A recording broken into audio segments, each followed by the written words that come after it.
नमस्कार, मैं हूं आपके साथ अंजलि। आज देश और दुनिया का एजेंडा सेट करने वाली खबरें हैं। पाकिस्तान में सुप्रीम कोर्ट पर आक्रोश, कुर्स्क में पुतिन का operation clean, Kolkata murder case में अहम दिन, पोलैंड में मोदी दुनिया को संदेश।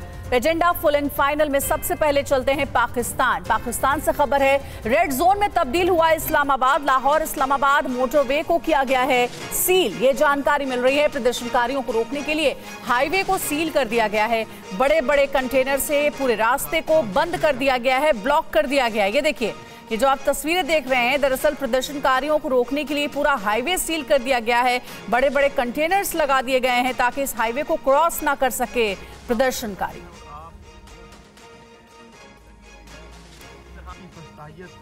विश्वनिंदा से जुड़े फैसले का विरोध प्रदर्शनकारियों की ओर से किया जा रहा है और इस वक्त लाहौर इस्लामाबाद मोटरवे को सील कर दिया गया है। ये जो हाईवे है लाहौर इस्लामाबाद को कनेक्ट करता है और इस हाईवे को रेड जोन में तब्दील कर दिया गया है। तो पाकिस्तान से जो बड़ी खबर है वो आपको बता दें, पाकिस्तान में तहरीक लब्बैक ने सुप्रीम कोर्ट को घेरने की अपील भी की है। मुबारक सानी मामले में सुनवाई के दौरान कोर्ट के बाहर इकट्ठा होने की अपील की गई। कार्यकर्ताओं को सुबह 8 बजे इस्लामाबाद पहुंचने का निर्देश दिया गया। मुबारक सानी को इश्तिंदा केस में बरी करने पर बवाल मच गया है पाकिस्तान में। मुबारक सानी मामले में फैसला पलटने की मांग अब बहुत तेज हो गई। जुमेरात वो 8 बजे supreme court of Pakistan Islamabad पहुंचे और बिलखसूस तहरीक लब्बैक पाकिस्तान के रावलपिंडी, इस्लामाबाद और गिरदोनवा के तमाम साथी हर सूरत में सुप्रीम कोर्ट पहुंचे। इंशाअल्लाह मैं भी और दीगर अरकान शूरा भी वहां मौजूद हूँ। और आइए आपको बताते हैं कि क्यों 2 दिन से पाकिस्तान उबल रहा है, क्यों अचानक धार्मिक कट्टरपंथियों ने सुप्रीम कोर्ट के खिलाफ मोर्चा खोल दिया है। दरअसल पाकिस्तान में सुप्रीम कोर्ट पर आक्रोश दिखाया जा रहा है। 6 फरवरी 2024 सुप्रीम कोर्ट के एक ऐतिहासिक फैसले के बाद विवाद हो गया और अहमदिया समुदाय के मुबारक सानी को रिहा करने का आदेश दिया गया। इश्तिंदा मामले में 7 जनवरी 2023 को गिरफ्तार किया गया था और 2019 में कॉलेज में धार्मिक किताब बांटने का आरोप है। दरअसल सानी को कुरान एक्ट 2021 के तहत गिरफ्तार किया गया था। फरवरी 2024 में सुप्रीम कोर्ट की बेंच ने अहमद को जमानत देकर रिहाई का आदेश दिया था और कोर्ट ने कहा कि अहमदिया समुदाय को भी धर्म प्रचार करने की आजादी है। कट्टरपंथी संगठन चीफ जस्टिस से इस्तीफे की मांग कर रहे हैं। आज इस मामले में फिर से सुनवाई होगी। टीएलपी ने लोगों से कोर्ट के बाहर इकट्ठा होने की अपील की है। और अब आगे बढ़ेंगे बुलेटिन में। अब रुख करते हैं वॉर जोन की खबरों का। कुर्स्क में यूक्रेनी सैनिकों पर भीषण हमला हुआ है। रूसी ड्रोन ब्रिगेड ने ग्रेनेड गिरा करके किया है हमला और ग्रेनेड अटैक में कई सैनिकों की मौत की भी जानकारी है। रूसी रक्षा मंत्रालय ने बाकायदा वीडियो भी जारी किया है और ये देखिए, ये रूस की ओर से वीडियो जारी किया गया है। रूसी ड्रोन ब्रिगेड ने बड़ा हमला किया है। जोरदार धमाके की आवाज आप सुन सकते हैं। एक्सक्लूसिव तस्वीरें आप देख रहे हैं टीवी 9 भारतवर्ष पर। और कुर्स्क से एक और बड़ी खबर, कुर्स्क में रूसी टैंक पर हमला हुआ। यूक्रेन की सेना ने टैंक पर हमला किया। बख्तरबंद वाहन को भी निशाना बनाया गया। ये तस्वीर आप देखिए, रूसी टैंक पर यूक्रेन का यह हमला। यूक्रेन की सेना ने कैसे बख्तरबंद वाहन को भी निशाना बनाया है, ये तस्वीर आपको गौर सुनिए।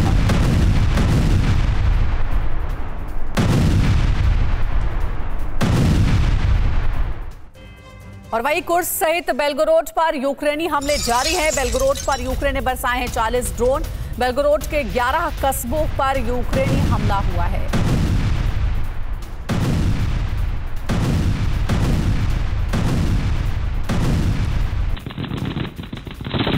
और अगली खबर भी आपको बता दें, मॉस्को पर हमले के बाद यूक्रेन में तबाही मची हुई है। यूक्रेन के खेरसोन में रूसी सेना को बढ़त मिली है।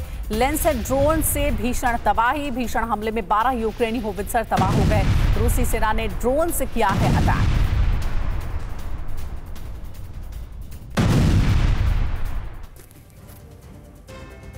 तो मॉस्को पर हमले के बाद पुतिन ने बारूदी संग्राम का ऐलान कर दिया है। रूस ने कुर्स्क में ऑपरेशन क्लीन को शुरू कर दिया है। रूस ने कुर्स्क के अलावा कई यूक्रेनी इलाकों पर एयर स्ट्राइक की है। चेरनिहाइव, सूमी, पोल्टावा और खार्किव पर एक साथ हमलों को अंजाम दिया गया। मॉस्को और बेलगोरोड के एयरबेस से रूसी जेट ने उड़ान भरी। आधी रात लुहांस्क, डोनेत्स्क, ज़ापोरिज़िया और खरसोन में ड्रोन अटैक किया गया। ओडेसा पर बैलिस्टिक मिसाइल से बारूदी बौछार की गई है। और बुलेटिन में आप रुख करते हैं पश्चिम बंगाल का। कोलकाता रेप मर्डर केस में आज अहम दिन है। सुप्रीम कोर्ट में बड़ी सुनवाई होने वाली है। सीबीआई दाखिल करेगी आज स्टेटस रिपोर्ट। देखिए, ये अहम अपडेट है। कहा जा रहा है कि सीबीआई आज अपनी स्टेटस रिपोर्ट दाखिल करने वाली है और सुप्रीम कोर्ट में इस पूरे मामले की बड़ी सुनवाई आज होगी।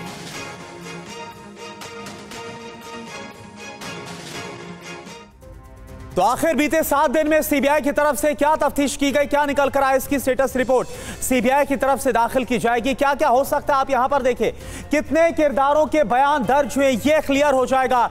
सीबीआई की इन्वेस्टिगेशन किस तरह से आगे बढ़ी, आरोपी जो मुख्य आरोपी संजय रॉय है, इसने पूछताछ में क्या कबूल किया है, इस स्टेटस रिपोर्ट में यह जानकारी भी निकल कर आएगी। आरोपी के बयान रिक्रिएशन से क्या निष्कर्ष निकला है, यह जानकारी भी सामने रखी जाएगी। वारदात में आखिर कुल मिलाकर कितने लोग शामिल थे, यह भी काफी हद तक क्लियर होता हुआ नजर आएगा। और इसके अलावा फॉरेंसिक रिपोर्ट में क्या वहां पर निकला है, जो फॉरेंसिक जांच कराई गई है मौका वारदात की। पूर्व प्रिंसिपल डॉक्टर संदीप घोष का जांच में आखिरकार क्या रोल है, क्योंकि लगातार उनसे भी सीबीआई की तरफ से पूछताछ की गई है। कोलकाता पुलिस की जांच में कहां पर खामियां निकलकर सामने आई, यह सब कुछ उजागर किया जाएगा। और इसके अलावा कितने किरदारों की भूमिका संदिग्ध और क्यों उन किरदारों की भूमिका संदिग्ध है, यह सारी जानकारी स्टेटस रिपोर्ट के जरिए दी जाएगी। कुछ और जानकारी है, देखिए आप, Kolkata rape murder case CBI ने क्या क्या अभी तक किया है। बीते 7 दिनों की बात की जाए, सीबीआई ने 2 लोगों से सबसे ज्यादा पूछताछ की है। कौन है वो 2 लोग, देखिए, आरोपी मुख्य आरोपी संजय रॉय और आरजीकर मेडिकल कॉलेज के पूर्व प्रिंसिपल डॉक्टर संदीप घोष से इसमें पूछताछ की गई है।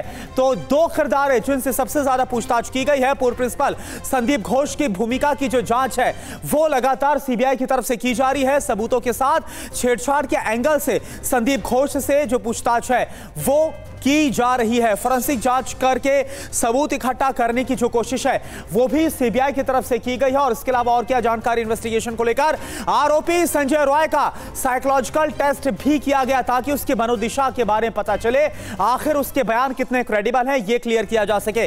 क्राइम सीन पर जाकर मामले को समझने की कोशिश भी की गया और जो क्राइम सीन है उसको रिक्रिएट भी करवाया गया है सीबीआई की तरफ से। अस्पताल में जारी कई अनियमितताओं की जो जांच है वो भी सीबीआई की तरफ से अभी तक की तफ्तीश में किया गया। और देखिए, कोलकाता रेप मर्डर केस को लेकर के ये अपडेट जो सामने आ रही है उसमें बताया जा रहा है कि टीवी9 भारतवर्ष ने भी इन्वेस्टिगेशन की और कई चौंकाने वाले खुलासे हुए हैं। आरजीकर मेडिकल कॉलेज के पूर्व डिप्टी सुपरिटेंडेंट का बड़ा खुलासा है। डॉक्टर संदीप चलाते थे रैकेट, डॉक्टर अख्तर ने यह कहा है। पैसे लेकर के छात्रों को पास फेल करते थे, बड़ा आरोप लगा है। डेड बॉडी सेल करते थे डॉक्टर संदीप, डॉक्टर अख्तर ने यह भी कहा है। साथ ही साथ एसआईटी के सामने मैंने अपनी सारी बातें रख दी हैं। आपको कैसी कौन कौन सी बातें पता चली जिसको आपने एक तरीके से कंप्लेन में दिया? देखिए, सबसे पहले तो वो स्टूडेंट लोगों के पीछे लगते थे, स्टूडेंट लोग को फेल करवाते थे और उनसे पैसा ऐंठते थे। इसके अलावा कुछ एक स्टूडेंट का ग्रुप उन्होंने बना लिया था जिसको दे करके ये काम करवाते थे। पैसा का जो वसूलने का, स्टूडेंट लोगों को, फर्स्ट ईयर के स्टूडेंट लोगों को टारगेट करना, उन स्टूडेंट को वो गेस्ट हाउस में बैठा के पोल्यूटेट करते थे, उनको शराब पिलाते थे, उनको पैसा देते थे और ये स्टूडेंट उनके लिए आंदोलन भी करते थे। और चलिए बात करते हैं पीएम मोदी के पोलैंड और यूक्रेन दौरे की। प्रधानमंत्री मोदी ने पोलैंड से दिया है शांति का संदेश। पोलैंड की राजधानी वॉर्सो में बोले हैं प्रधानमंत्री, यह युद्ध का युग नहीं है, भारत बातचीत पर जोर दे रहा है। पीएम मोदी की तरफ से कहा गया, कूटनीति से समाधान पर भारत का जोर है, भारत युद्ध की नहीं बल्कि शांति की बात करता है। भारत बुद्ध की विरासत वाली धरती है और जब बुद्ध की बात आती है तो जो युद्ध नहीं, शांति पर विश्वास करती है। इसलिए भारत इस रीजन में भी स्थायी शांति का एक बड़ा पैरोकार है। भारत का मत एकदम साफ है, चुनौतियों से निपटने के लिए एकजुट होने का समय है जिनसे मानवता को सबसे बड़े खतरे हैं। इसलिए भारत डिप्लोमेसी और डायलॉग पर बल दे रहा है। तो पोलैंड में जो प्रधानमंत्री की तरफ से कहा गया 10 बड़ी बातें क्या है, ये आप देखिए। प्रधानमंत्री की तरफ से कहा गया कि भारत बुद्ध की विरासत वाली धरती है और साथ ही भारत युद्ध की नहीं बल्कि शांति की बात करता है। इसके अलावा प्रधानमंत्री ने जोर दिया इस बात पर कि वर्तमान जो युग है वो युद्ध का नहीं है बल्कि समाधान पर भारत का पूरा जोर है और साथ ही भारत इस क्षेत्र में स्थायी शांति का पैरोकार है।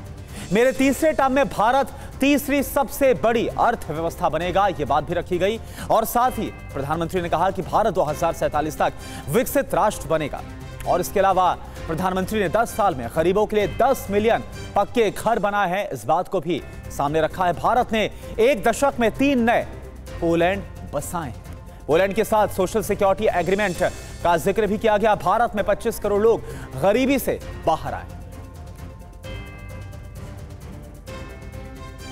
और वहीं पीएम मोदी के पोलैंड पहुंचने पर एयरपोर्ट पर रेड कार्पेट स्वागत किया गया। पीएम मोदी जिस होटल में ठहरे हैं वहां भारतीय समुदाय के लोगों ने उनका ग्रैंड वेलकम किया है।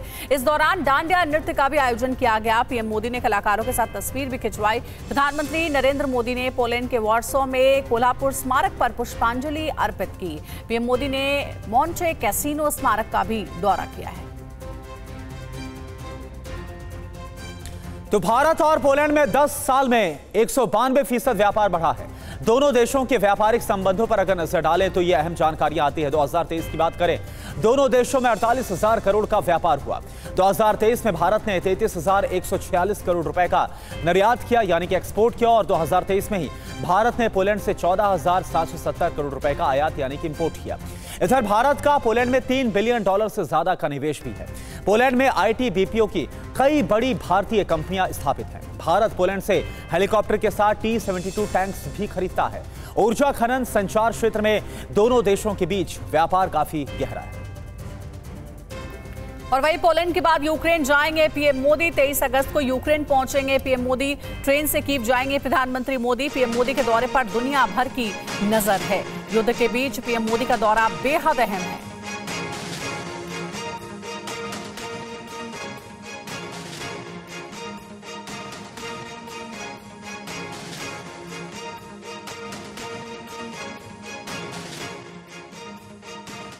तो देखिए, करीब 10 घंटे का सफर तय कर करके प्रधानमंत्री नरेंद्र मोदी पोलैंड से कीव जाएंगे यानी यूक्रेन की राजधानी और रेल फोर्स 1 से कीव जाएंगे पीएम मोदी। क्या है खास इस रेल फोर्स 1 में, ये आप जानिए। तो रेल फोर्स 1 में हर लग्जरी जो सुविधाएं हैं वो मौजूद है। इसी ट्रेन का इस्तेमाल किया जाएगा जिसके जरिए प्रधानमंत्री जाएंगे कीव यानी कि यूक्रेन की राजधानी कीव पहुंचेंगे और वहां पर ज़ेलेंस्की से मुलाकात होगी। ये देखिए, तस्वीर भी आपको दिखा रहे हैं क्या सुख सुविधाएं और क्या जानकारी। रेल फोर्स 1 में हर लग्जरी सुविधाएं मौजूद हैं। वीवीआईपी गेस्ट को लाने ले जाने का इस्तेमाल बाकायदा किया जाता है। रेल फोर्स 1 का विदेशी मेहमान के लिए लग्जरी रूम को इसमें तैयार किया गया, खास सुविधाओं से लैस है ये।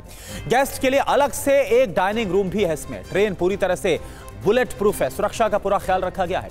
इंटरनेट कनेक्टिविटी से लैस है ये ट्रेन। रेल फोर्स 1 को 2014 में दरअसल बनाया गया था, लेकिन क्रीमिया तक टूरिस्ट ये ले जाती थी, लेकिन अब क्योंकि वहां पर रूस का पूरी तरह से कब्जा है, इसके बाद से अब इसका जो इस्तेमाल है विदेशी मेहमानों की यात्रा के लिए होता है। अभी तक 200 विदेशी मेहमान यात्रा कर चुके हैं। अब पीएम मोदी बनेंगे इस रेल फोर्स 1 के विशेष मेहमान। और वहीं पीएम मोदी पहली बार यूक्रेन का दौरा कर रहे हैं। हालांकि ज़ेलेंस्की से वो इस दौरान 3 बार मिल चुके हैं। पहली बार दोनों नेताओं की मुलाकात कॉप 2021 के दौरान ग्लासगो में हुई थी। फिर दूसरी मुलाकात 20 मई 2023 को हिरोशिमा में G7 समिट के दौरान हुई थी और तीसरी मुलाकात 14 जून 2024 को इटली में G7 के दौरान हुई थी। ज़ेलेंस्की ने वहीं पर पीएम मोदी को कीव आने का न्योता भी दिया था, जिसे पीएम मोदी ने स्वीकार किया था। और बुलेटिन में बात करते हैं बारिश की। बड़ी खबर यह है कि राजस्थान के जैसलमेर में लगातार हुई बारिश के बाद हाल बेहाल है। रेतीले इलाकों में भी बाढ़ जैसे हालात बन गए हैं। भारत पाकिस्तान बॉर्डर पर करीब 80 गांव जलमग्न हो गए हैं। बाजार तक डूब चुके हैं। जहां तक नजर जाएगी सिर्फ और सिर्फ आपको पानी नजर आ रहा होगा। पिछले 5 साल से इस इलाके में 190 mm औसत बारिश होती है, लेकिन इस बार मानसून सीजन में अभी तक करीब 590 mm बारिश हो चुकी है, जिसने कई सालों के रिकॉर्ड्स को तोड़ दिया है। और वहीं अगर जापान की बात करें तो जापान में अब तक की सबसे भारी बारिश से घातक बाढ़ आ गई है। बाढ़ का पानी सड़कों से लेकर रेलवे स्टेशन में भर गया है। तस्वीरें आपको दिखाएंगे टोक्यो के इचिगया स्टेशन की है, जहां बारिश के चलते भारी बाढ़ आ गई है। स्टेशन के एंट्री और एग्जिट गेट पर जबरदस्त पानी भर गया है। सीढ़ियों के जरिए बाढ़ का पानी तेजी के साथ स्टेशन में घुस रहा है। स्टेशन पर लोगों की आवाजाही बंद कर दी गई है। ये वीडियो टोक्यो के शिनजुकु का है, जहां स्टेशन के सामने भयंकर बाढ़ आ गई है। बारिश का पानी पूरी सड़क पर नजर आ रहा है।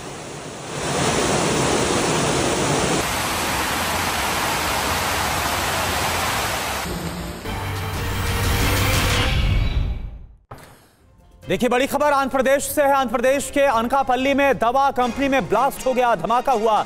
दवा कंपनी में धमाके में 18 लोगों की मौत हो गई। 36 से ज्यादा लोग इसमें घायल हो गए। घायलों को अस्पताल में तुरंत एडमिट करवाया गया है।